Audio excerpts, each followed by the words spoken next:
I'm a veterinarian. I used to go around sa the whole Visayas, the whole Mindanao. Sa madalit salita, walang problema, masyado kayong problema when it comes to money. Until the time na-stroke ako. And that was December 16.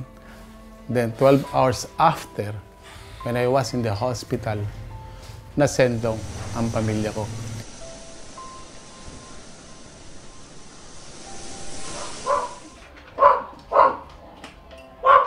Doon po kami nagstay sa taas ng nirerentahan namin kasi may rooftop.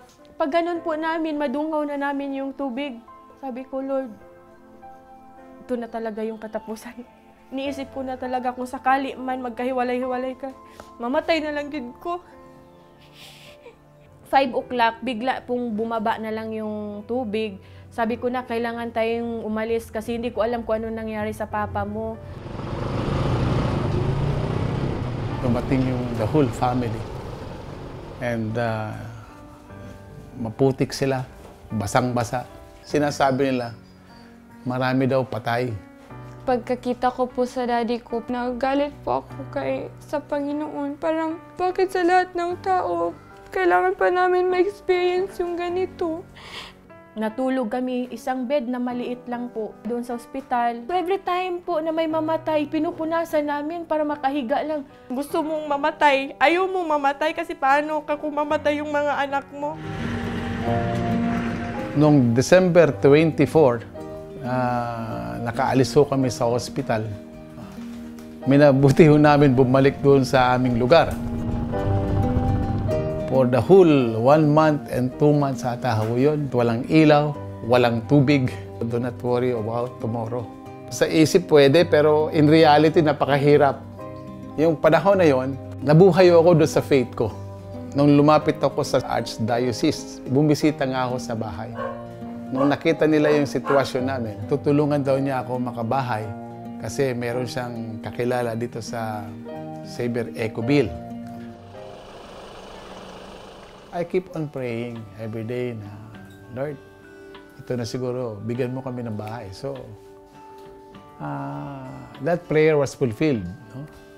And sabi sa amin, you can transfer na dito sa permanent house. No? Sobrang parang gusto mong tumalon. Sus, tawa kami ng tawa. Napakagaan ho ng pakiramdam na wala ka nang babayaran na renta.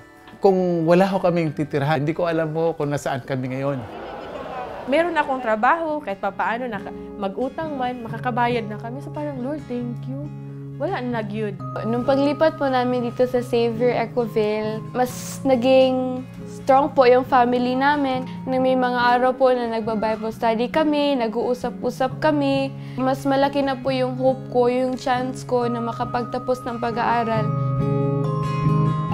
Gusto ko pong makapagtapos ng pag-aaral para yung mga pangarap ng parents ko at ng family namin matupad po. Yun lang po yung gusto ko.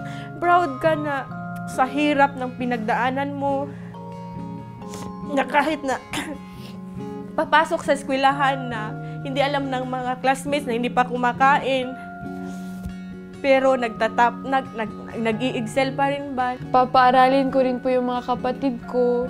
Sinabi ko sa sarili ko na mas dapat akong magtarong sa akong study. Dapat gagawin ko yung best ko sa lahat para paglaki ko, kung anong hindi na-experience ng mga ng family ko at ng kapatid ko, maibigay ko sa kanila.